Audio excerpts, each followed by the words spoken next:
With Elon Musk's announcement last week that Tesla will be unveiling Tesla's robotaxi on August 8th, we've since had a number of Tesla executives giving comments. So today we're going to review some comments from Franz von Holhausen, Tesla's chief designer, when he was asked whether Tesla will still continue to make the compact car. Ashok Elaswamy, Tesla's director of Autopilot, when he saw a video of how FSD version 12.3.3 is able to manage pedestrian hand signals. And Rohan Patel's top Tesla executive and Elon Musk himself. And what is the hardest part about solving robotaxi? Is it the regulations or the tech? Today we've got Yashu Sharma joining us, and he's a host of his YouTube channel called Hit That Bid. He's been hitting it out of the park. His channel is amazing, and Elon continues to reply to you. You guys are just having a back and forth. You've every single major topic, like the shareholder one or FSC, you're hitting it. He's talking to you. So tell me, how are you doing? And we can get to the stories here. How are you? Yeah. Thanks for having me on, Herbert. Hello, everyone. I hope everyone's doing well. It's exciting times, right? Because it seems like we're on this, I don't want to excite too many people by saying exponential growth curve, but it seems like we're in this inflection point for Tesla at the moment where AI is becoming real. 12.3.3 is on the car. I've never had FSD in my life, and I've been an autopilot baby for a while. I got 30-day free trial, and I'm really blown away with what I'm seeing. And we can talk a little bit about that in the later sections. But it's exciting to just be talking Tesla again. For a while, it was kind of a lull, if you want to call it. We didn't really know what the plan was happening. Now it seems like with the breaking news that on August the 8th, we're going to get a robotaxi announcement. It really feels like stuff is lining up for the latter half of this year.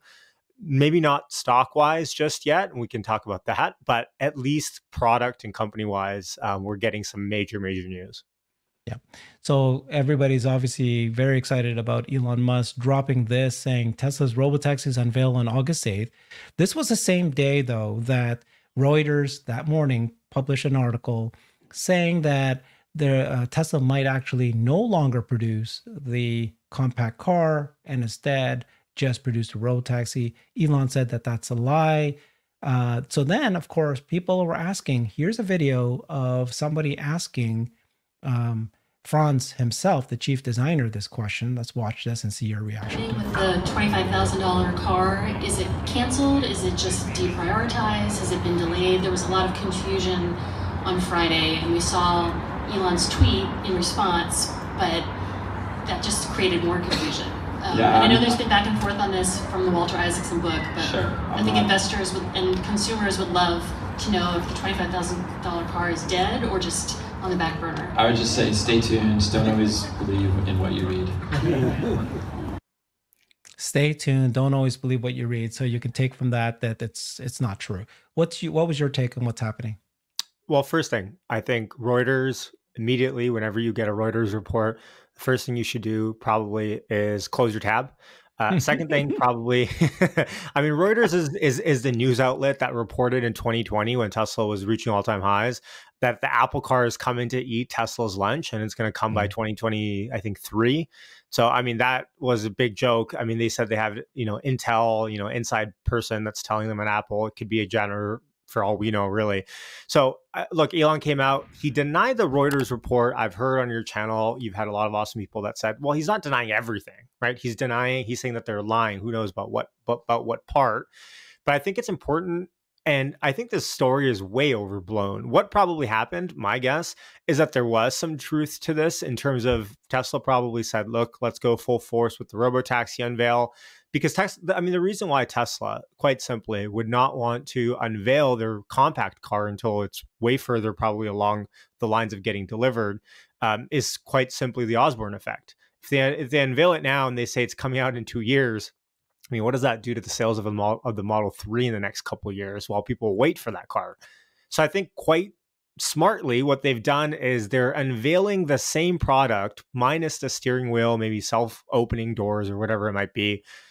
And then they're just going to build that production line. And they know they have the optionality to build the compact car out of the same production line.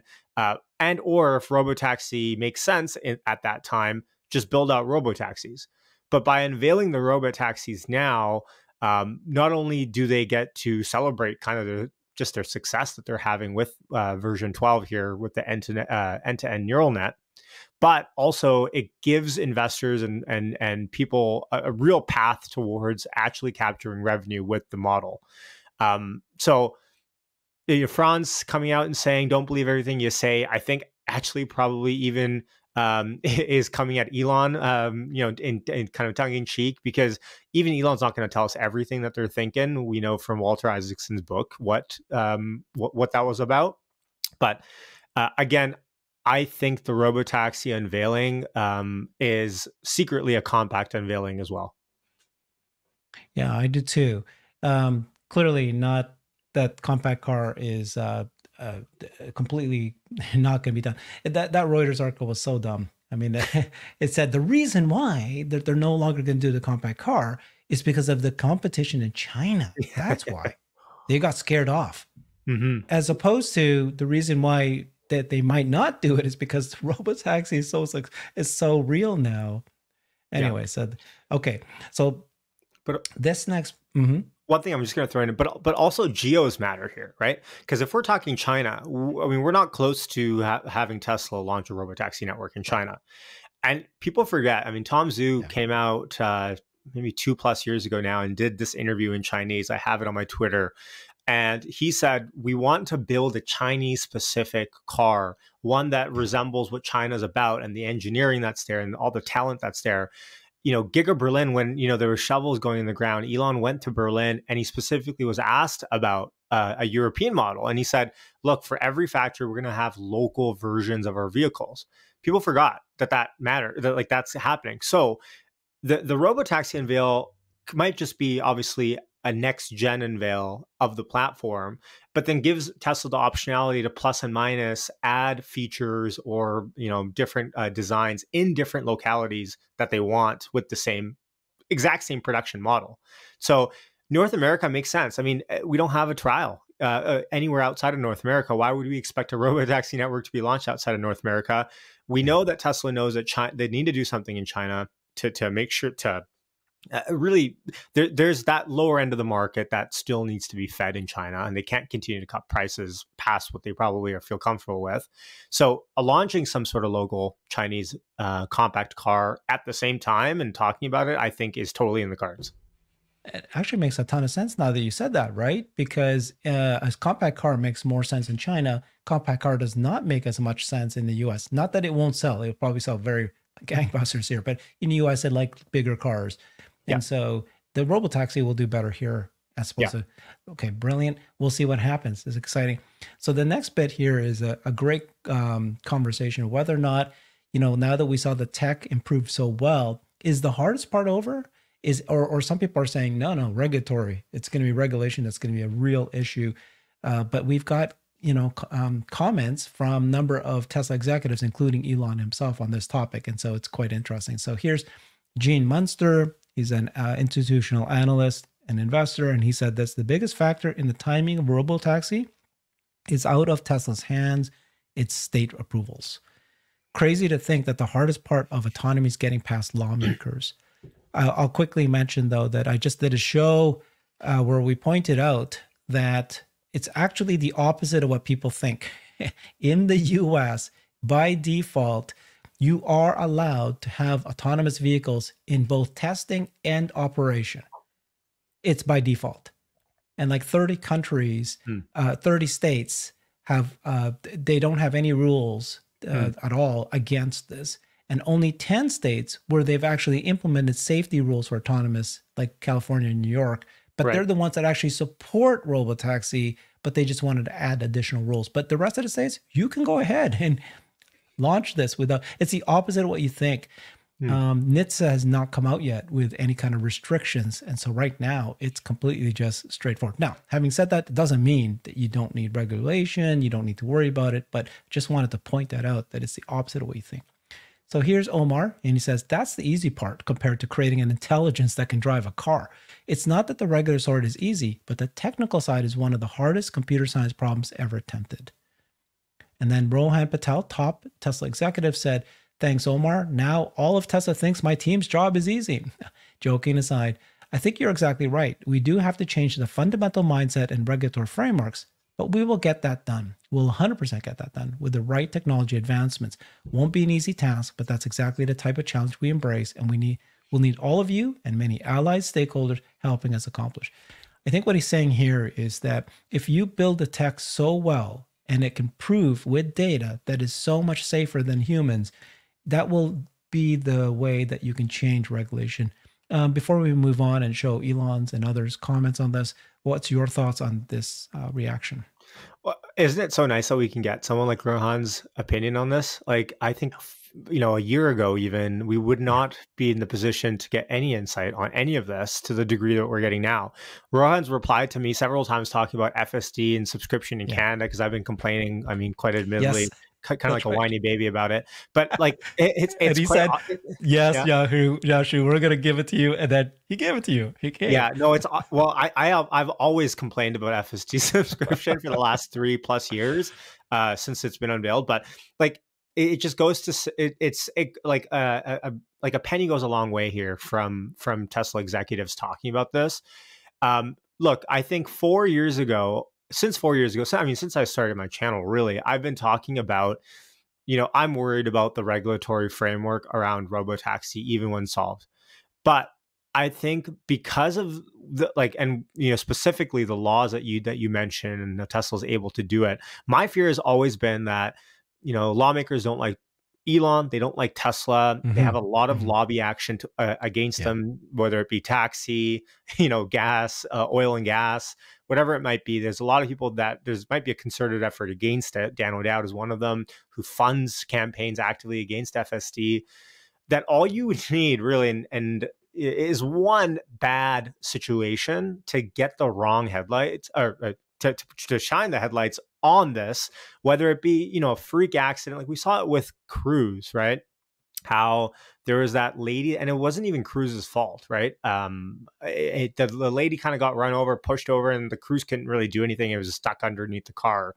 So, God forbid that sort of stuff ever happens. But we know that when there's humans on the road, you can't really prevent getting hit sometimes. You could be, sitting at a stop sign and someone comes and hits your car, and, there could be serious injuries. So there's a degree of risk aversion here that I think the general public, I worry about sometimes, because, we could have a 99.9% safety, but that one time people freak out. It's akin to the Tesla people that can't figure out how to open their Tesla doors. Sometimes when there's Tesla fires and then it gets blown out of proportion, and all they really need to do is just unlatch their door with a manual, but none of them figure that out. So it makes this big, news story, and then people jump on it for political votes. So this is why I think this is ripe. Right now is ripe for Tesla's taking to launch robotaxi by the end of the year, to provide a case study for us, whether it's 20 to 50 cars or whatever it is.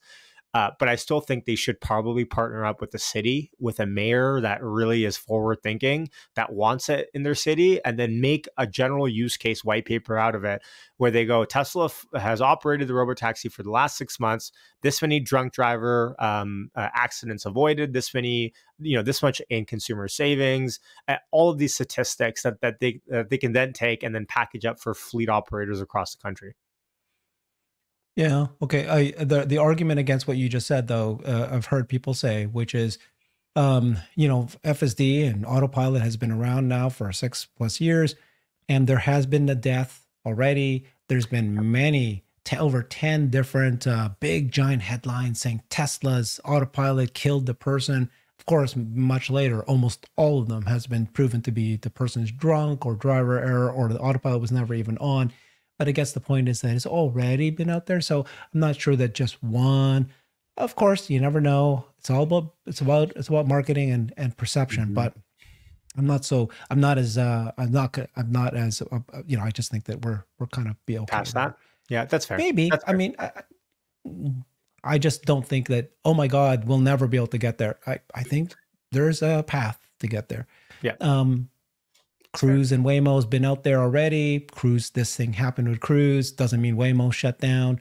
There's being tested everywhere. Okay, so you got James Dama, is very well known in the Tesla community. He's just an incredible expert in machine learning. And he said, this is wrong. The biggest factor by far is making the tech work well. When it does, the benefits are too big and too visible to be masked or argued away. How many places prohibit fire, plumbing, or electricity? So if you create a great tech, it has so much safety, and it's just incredible, you're not going to be able to argue that away. Elon said exactly. So he agreed. And then James continued and said, of the pieces needed to get to robotaxi, the fleet is the most important part. No significant component will be left out because it's enormously valuable and difficult to substitute resource. I don't know what that second sentence, I read it many times. I still don't understand what he's talking about. But I think he's saying that in order to make robotaxi work, everybody keeps talking about the software, the data. It's actually the fact that you have a fleet out there.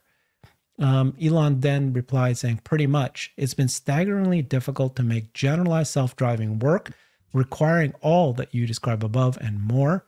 The investment in training compute, gigantic data pipelines, and vast video storage will be well over $10 billion cumulatively this year. So this is how much they've spent this year, $10 billion on AI, on training compute, data pipelines. That is nothing compared to the $250 billion in cars on the road. That's the fleet that he already has, with Tesla-designed AI inference computers being trained by the drivers. I mean, just another way to say that this tech that we've developed here, Tesla, is so difficult. It's so expensive, and you've got this $250 billion in cars. So that's just the vehicles that they've had to build with the Tesla inference computers that's being trained by the drivers. How can anybody else just copy this? And then he also said this, right? Reality is far too complex and weird to solve the data problem in simulation. So many people say, what if NVIDIA has chips, they have partnership with auto companies, and they'll just create a simulation and solve all the edge cases through virtual reality. But Elon's still saying, no, reality is too complex. You can't train physics. But at least he's saying this. Thoughts on everything you just saw there? I immediately think all of those tweets that you showed are Elon trying to directly talk to competition that people are talking about right now, like NVIDIA, saying that they can solve it. And when Elon comes out and says that we're spending 10 billion plus a year on it, that's a signal not to investors. That's a signal to competition out there. Be like, yeah, right. You don't want to fight with us. This is not going to end pretty for you. And again, the data is the biggest part, but obviously the compute that you need, and then obviously NVIDIA would have all the compute in the world should they want to. So I think it's Elon's coy way of basically saying, don't even bother. It's not going to work. You don't want to do it. It's too expensive. Plus, we're so close to already solving it. Okay. So, yeah, I just did a show this morning on how difficult it is for companies. My screen's not showing well, so I'm struggling here. But how difficult it is for companies to actually, there we go. And one thing I'll add while you pull that up is the simulation data. I mean, it could work for large language models that you need for bots for customer service or, general business use cases. But when you're talking about real world AI, a lot of those cases that you might run in sim, you would never have inside of a real world ever. And I think James actually tweeted later and he talked about someone that replied to him and said why not? And he said for example, a bathtub getting dragged across by itself or a residential road, you could have that in a simulation be running and you're training on it, but it's superfluous. Really, what's the point? That's never going to happen. Whether we talk about edge cases or not, there is a specific way that you have to run when you want to train for real world driving AI. You can't just run the simulation out the gambit and just say we need to cover everything, because then you can have false positives as well within your system. So okay, in my position on this is I trust Elon. And the funny thing is people go, Elon makes mistakes. Of course he does. But he's also been right about so many things. And let's point out a few things here. So I wanted to show this again because I did a show this morning, published it with Larry. This is Sunday. We're recording on Sunday. This show will be published on Monday. The show that I published on Sunday, Frida Dwan works at Altimeter Capital. Brad Gerstner, who often is on All In podcast. He's a venture capitalist, and they are both at this Altimeter Capital. And she said this: Tesla's moat in self-driving. The self-driving space has been a battleground of ideas. Has been a battleground of ideas. You got LiDAR versus cameras, right? Do you use LiDAR or do you use cameras? Are you still using coded heuristics code, rule-based, or are you moved to end-to-end neural net? And as FSD pivots to end-to-end, there are lots of discussions around its moat. Why can't other OEMs get there? What about NVIDIA and Mobileye? So Tesla a long time ago was correct, right? Mm-hmm. When Elon said, you got to use just cameras alone is enough. You don't need LiDAR. But everybody else, the Chinese, NVIDIA, Cruise, Waymo, they're all doing LiDAR. So when you see Cruise and Waymo, they go, oh, they're already out there, but they're doing LiDAR. And then Tesla, a year and a half, 2 years ago, realized that we better drop their rule-based and go right into neural net. Mm-hmm. That's what they're supposed here on the right, end-to-end. And no one is doing end-to-end. There's been announcements by a couple of the Chinese EV companies like Li Auto and Xiaopeng, who said that they are starting to explore end-to-end. Mm-hmm. They're nowhere near. Mobileye is the only one that's using visual cameras as well. And I think Comma AI is doing it too. But the point is that, is there a moat? Yes, there's a massive moat, not just on hardware, not just on software, but data. NVIDIA doesn't have access to data. So she goes on to explain, and I'm not going to go through it because I just did a whole show on this. She goes to explain how data is the next big issue that these companies won't be able to address. Yeah. So, when Elon now says, Elon is now saying that, the simulation won't be able to do it, won't cut it. Yeah. You got to kind of like believe him if you think so. Oh, for sure. We're going to cover this. How many billions of miles have we already got, and how many billions of miles do you need to get? We'll show you some data on that shortly. Well, I mean, 2 years ago, people thought Elon was just cutting out LiDAR because he didn't want to spend the money. Oh, gross margins are, really crappy. Elon's trying to do cost cutting, same with the ultrasonic sensors, right? Cutting those. So yes, Elon's right, but it often takes a few years for a lot of people to figure that out. Also, when Tesla follows a certain path, Tesla's the market leader in a lot of cases. So if you're a smaller scale vendor, you have to often go with the path of the leader, even if you don't want to. And I think that's essentially what Tesla's done with Vision and the licensing of it as well, like you talk about with Larry, and the power of licensing out this tech to any car company out there that has the cameras and just a little chip that you need inside the car. Talk about moat. Yeah. All right. So before, there's so much here. It's great. We got a few really good reactions in some videos. So this part I'm very excited about, which is, oh gosh, I got to share my screen all over again here. Keep jumping around. So you've got, the power of 12.3.3, and you've got Ashok reacting to this. EdgeCase did a test, and they wanted to know, does FSD 12.3.3, does it react to hand waves, pedestrian hand waves, when pedestrians standing there, and does it? You be the judge. Let's go watch this minute and a half video. You know when to walk out? Start walking out?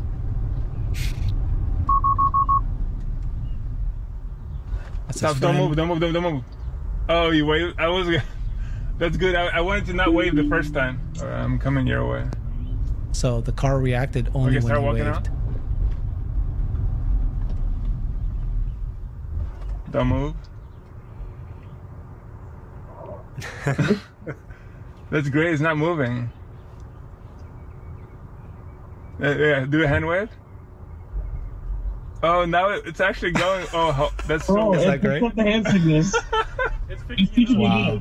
All right, I'm coming your way. Quick, I'm watching. Okay, start walking out.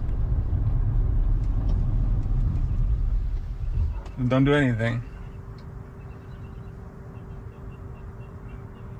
Okay, now wave.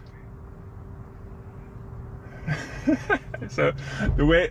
No, there's a truck coming now. Nope. Okay, start walking out. Whoa.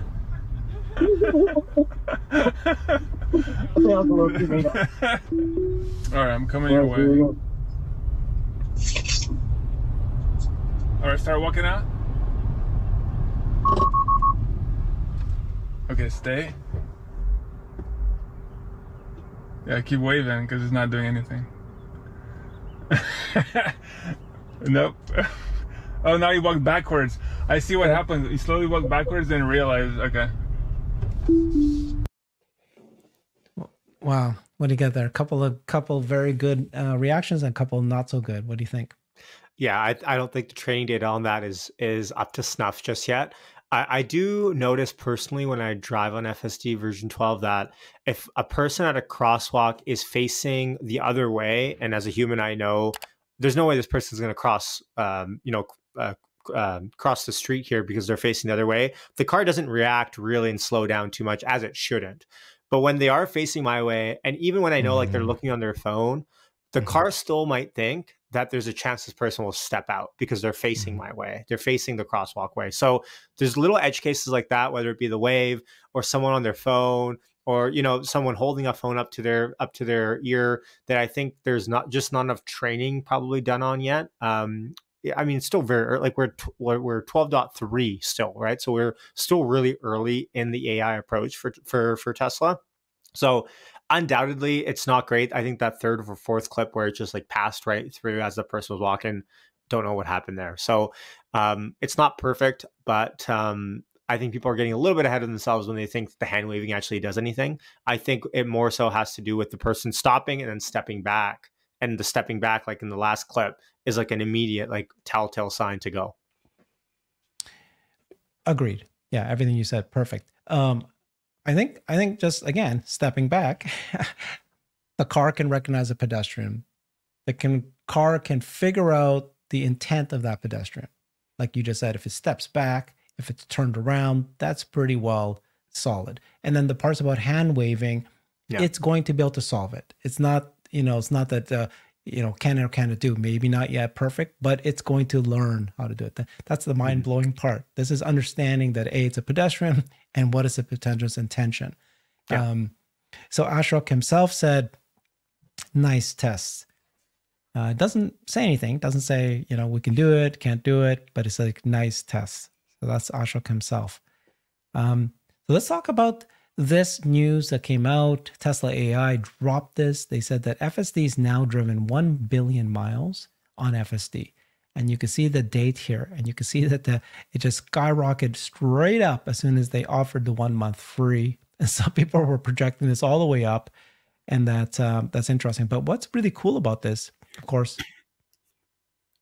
Ashok says, many collisions prevented along the way. So that's something we just can't measure, but that's clearly the way. And, all these billions of miles, honestly, we got to be this amazed how supervised driving turned out to be safer than just people thought that FSD was going to kill people. The beta was really risky. So far, there's been no deaths, it's not like a rash. All of a sudden, oh my God, there's deaths every single week. That's not what happened. In fact, nothing has happened so far. And in fact, many collisions have been prevented along the way. We just can't report it. Yeah. What's interesting is that Master Plan Part 2, and it said here, we expect that worldwide regulatory approval will require something on the order of 6 billion miles. So we're already at 1 billion. And this gives you an order. Now, this was written, Elon said this was written 8 years ago. So, I was going to ask you about that, right? So, of course, it's changed. Now we got AI. Does that change that? And then the estimate that some people are saying about this, when they try to calculate this, it could be that we can get to 6 billion by the end of this year or maybe early next year. But others are saying, well, hey, that 1 month free, a lot of people will stop doing the 1 month free and you're not going to get, it's going to be a drop. It's slow down again. What's your thoughts on all of that? Yeah, first, I'd just like to say that I think you're right. We take it for granted how widespread and wide released this thing is, and we're hearing nothing but roses coming out from people that are trying this thing. Definitely don't take that for granted. And if you're listening to this and you have FSD, like still be supervising, don't get complacent, because I think it's important that we still stay vigilant with it.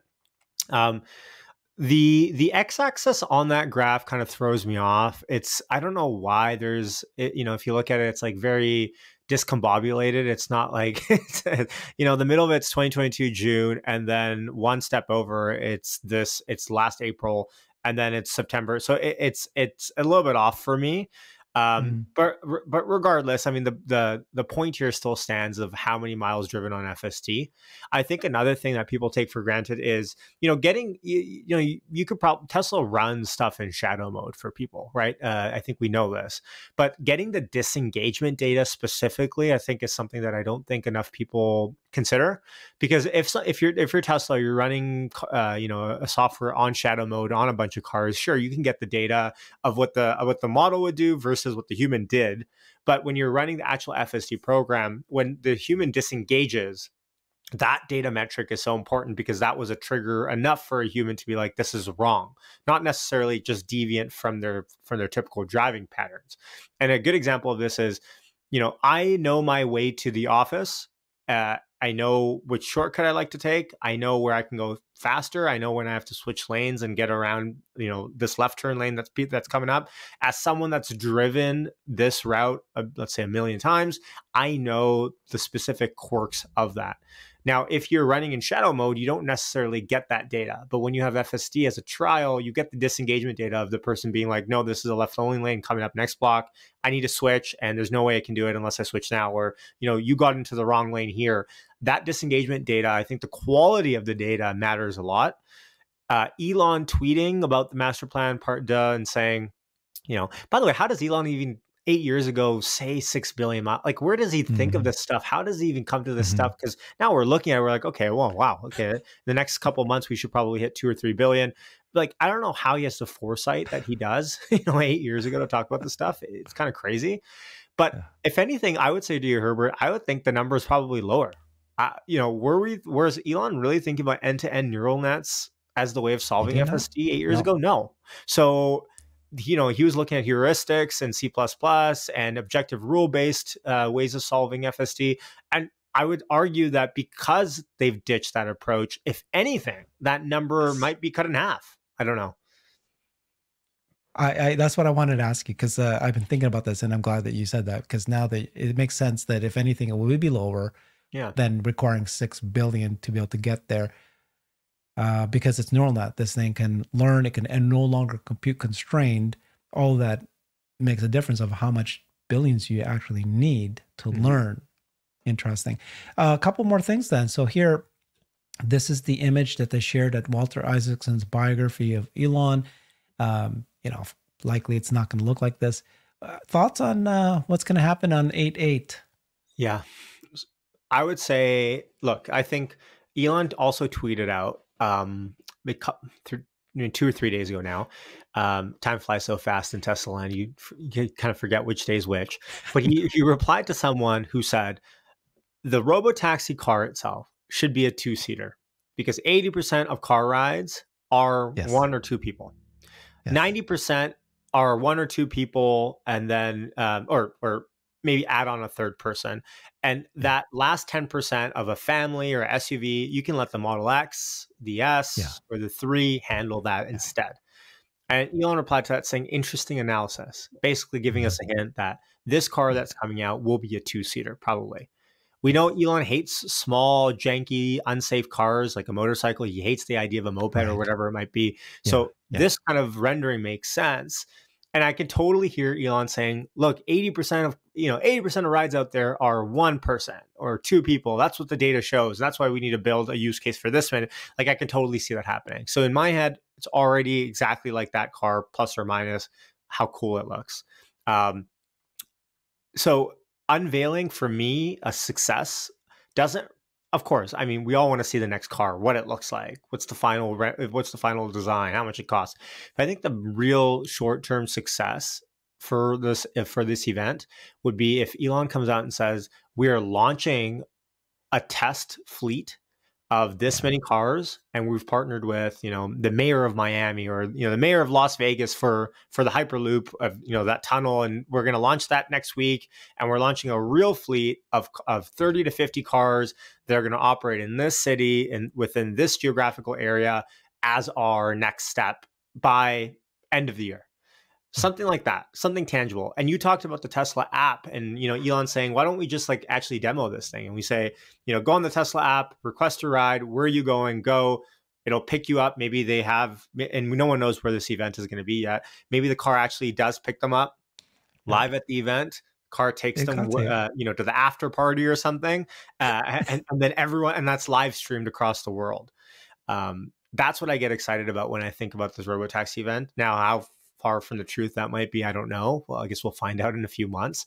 But I really think Tesla should take the Apple approach to these events. And I get a lot of flack when I say this, because when Apple launches something, you know, you can order it and it's there within a quarter, right? Maybe 2 quarters max. I get it. It's a car versus a phone, but the Apple event might sound boring to a lot of people, might sound very choreographed, but it's down to a science of what they know works. And it's very methodical. They cover all the bases. It's not left to chance of people making sure that they talk about this or that. No, it's all scripted. It's down to exactly what they want to talk about, the exact message they want to send forward. Very, very choreographed, very well put together. They don't need to go super jargon corporate on us and like add a bunch of like fluff and weird ads on it or whatever that Apple does today. But that original iPhone level event is what I'm hoping for with this robotaxi, because it will be such a huge project, but also a huge product. Yeah, I think you're right. You're absolutely correct. I mean, you can't just show the vehicle, especially when you have 12.3.3 doing so well, and then by 4 months from now it should be much better. Why wouldn't you demo it? You almost have to demo it if you're going to demo robotaxi. And so there has to be a scenario where they open up the phone, they order the phone, the car comes, they get in and they go somewhere. It's got to be part of the whole demo. Yeah. And this is not a recruitment event, right? Sometimes we have Tesla events as like they're really recruitment, like AI Day, right?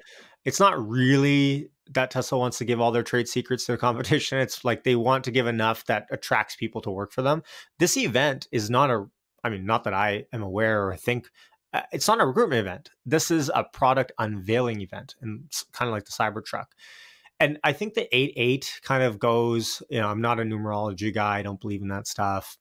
People love the tinfoil hat conspiracies, but 8.8, of course, in Chinese culture, 8 is a really it's a very positive number in Chinese culture, but then that doesn't matter in and of itself. But Elon replied and said 8.8, year of the dragon, right? Yeah. So why is he going out of his way to talk about maybe the Chinese culture? Maybe, yeah, exactly. This one here, you got it pulled up. So number 8 is considered luckiest number in Chinese culture. And Elon goes out of his way to talk about it. Why?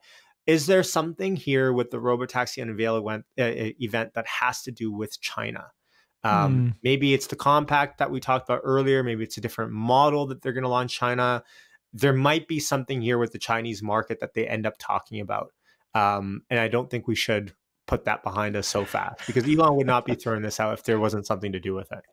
Again, another one of those. I used to think the same thing. Oh, Elon's like, 70 chess. Yeah. And he's got everything. There's a sixth sign to everything. I fell for the 12-9 shareholder split. Yes, I remember that. Big time. I fell for it big time. Too many signs and calculations and everybody. And then, of course, nothing happened. So I was I think we're like having too much fun. But no, I generally am. I totally agree. I'm usually satirical with it. But him saying year of the dragon, 8.8, I think we know that Tesla has to do something with their Chinese strategy moving forward. There has to be something done there for the long haul success. Like, to really penetrate that market, they will need that low cost. And I think Tom Zhu is not going to let his dreams of new Chinese car getting made in China skirt by for any much longer. I think there's going to be something about the Chinese market at this event as well. Okay.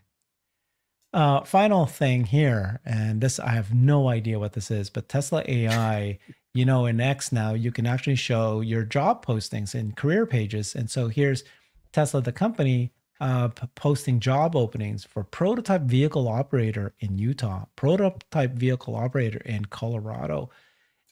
And apparently somebody said, well, no, this is not new. These jobs have been out there, but the sheer number of openings have skyrocketed. What is prototype vehicle operator?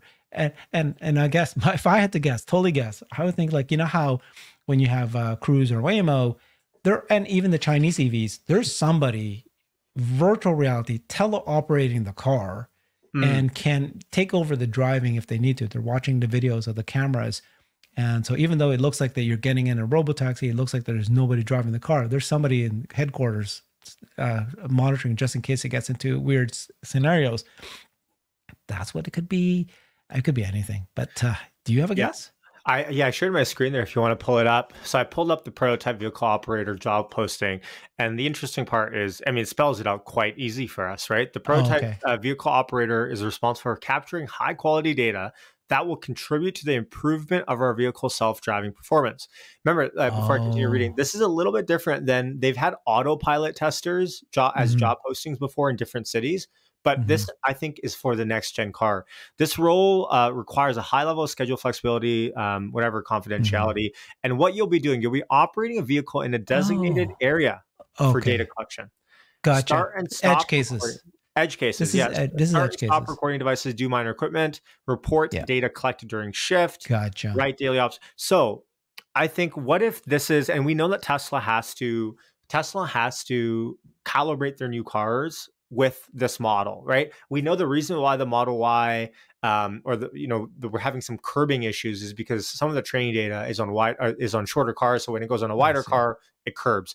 So I think the reason why Cybertruck doesn't have autopilot or FST just yet is because they want to solve it first to a point where they're so comfortable with it and then calibrate the thing. They don't want to have to run different simulations, different evolutions of the model across different vehicle types, and then have to fix problems and fight fires across all of these different types of cars.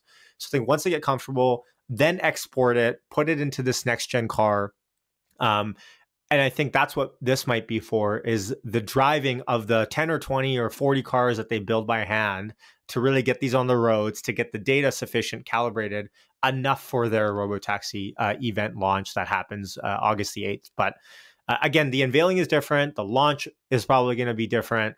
I just hope that delta between unveiling something and actually launching where it hits the bottom line is a lot shorter than we're typically used to, like with the Cybertruck.